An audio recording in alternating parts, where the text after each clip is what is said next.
So, the Batmobile Penguin Chase Batmobile, that's hard to say. Well, it's really cool, I love it, and the movie was superb. But you know what? This LEGO set is a fantastic candidate vehicle to rebuild into something else. And that's exactly what I've done, and that's why you're here. So this is my mock, of course, of KITT from Knight Rider using the Batmobile set 76181 as a starting chassis.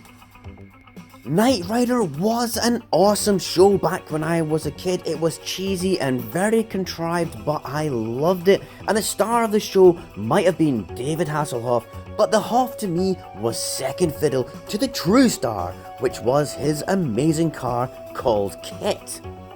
KITT was, as I'm sure you know, based on a Pontiac Firebird Trans Am, and it's a definitive car of the early 80s. It baffles me why LEGO is yet to produce this as a set. They've done the Ecto-1 from Ghostbusters, Optimus Prime, the DeLorean Time Machine, and recently the DB5 from James Bond and the Fast and Furious Dodge. So who knows, it might come in future. I do hope they do a UCS version of KITT, but I'd also love to see an A-Team van too, and the helicopter from Airwolf, all of them deserving of a LEGO set. So one of the best things about the Batmobile was its dimensions. Its wheels are spaced apart perfectly for KITT, the front wheels in particular, the centre of which is 4 studs away from the windscreen pieces. It means the front bonnet or hood is really quite long and elongated, which is exactly like KITT. The rear I've bulked up of course and removed the enormous engine, and in its place a sleek window canopy. Those front wheel arches are not from the Batmobile set. I added them among various other parts to get the right sloped look, which I'll explain in more detail later in the video. It's the same with the front grille, it's very simple. I'll show you all that inside in a minute. But next I really wanted to show you pretty much kind of the only real play feature, which is just a opening canopy at the back here. And it is kind of neat to be able to kind of put stuff in there and store it, or put some cases in there or whatever, weapons or something. Here you can see inside a bit better. It has a nice tan interior with Michael in here. And I've just used all the same controls and stickered pieces from the Batmobile. They're great, especially the orange colours. And that steering wheel I swapped out for a bucket handle, which works really well as KITT steering, which was pretty much exactly like this. Going back to that clip from the TV show, the Batmobile stickers, they look uncannily like the ones in KITT. My Michael Knight is a custom figure. I used a very old 1990s torso from a set I had as a child. And it's cool just how similar it is to the Hoff's outfit in the show. He fits snug inside with space for a passenger next to him, and actually the way he sits looks pretty cool, like he's driving really fast sitting back. That Speed Champions canopy is great, and it was spot on for the Batmobile, but equally it's a brilliant one for KITT as well. I kept the side window build the same as the Batmobile here, just different slopes to attach it. I used a more angled slope rather than this curved one. Of course, that enormous engine sat in here along with a bunch of tubing and exhausts, and once removed you have a flat area to rebuild and add the canopy. And so if I take this away, you can see how big this area is.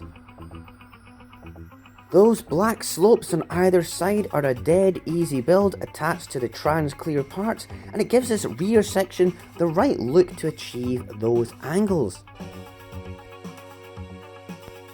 Now looking at the Batmobile, it has most of the slopes, cheese wedges and curves you'll need.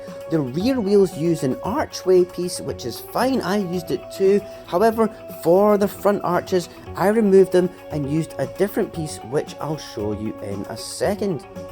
Here in the front of the Batmobile, it had all this stuff in here for the missile launcher. We don't need any of this, so I took it all out. And instead I've built up the front area with layers of plates, and I used 2 of those longer 2x4 slopes either side of the wheel arches. With it removed here, you can see it's super simple up here, and on the sides it's just the same studs on side construction as the Batmobile. And you know what, even if you don't want to use the curved slopes on here, you could just put flat tiles and have the same effect. It would look just fine.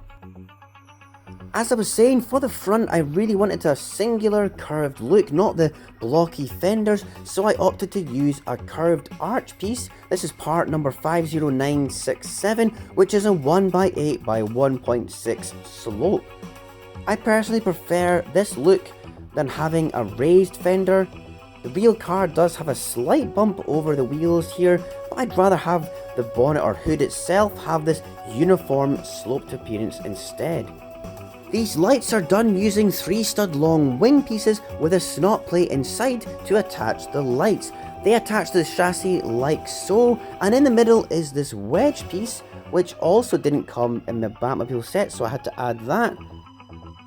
But they're a pretty common roof wedge piece. I've got loads of those in my parts collection. And as I was saying, on either side there are 2x4 slopes with a wee red tile in the middle for that iconic red light on Kit. Back inside the front area, the wheels, I swapped out the middle for white ones, as Kit has a white rim around the hubcaps, and that's kind of the best way to achieve that look. And just pops one of those black dishes on there with a stud.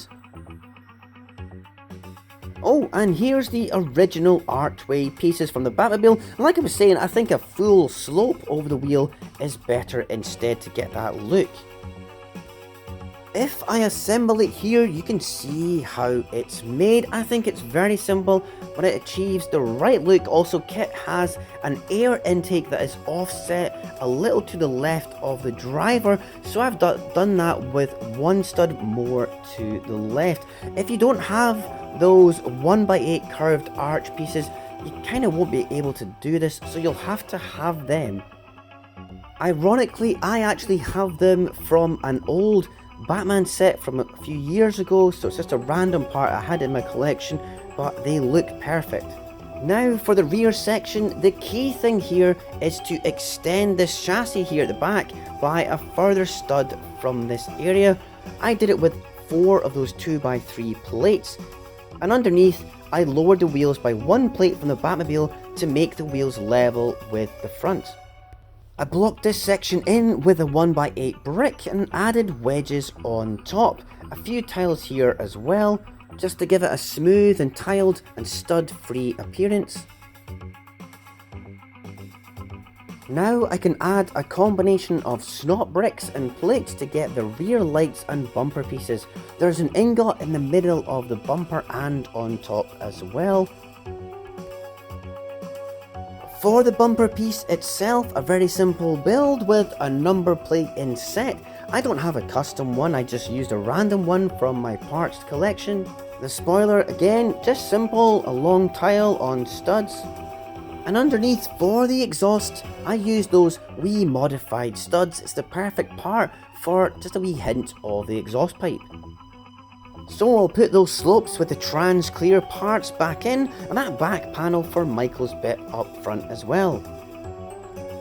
And this makes a nice section to fit in the Speed Champions canopy. I think this is from an old Ferrari or a McLaren set, I can't remember, but yeah, I think it looks just right for the set, and those canopies are pretty easy to get hold of.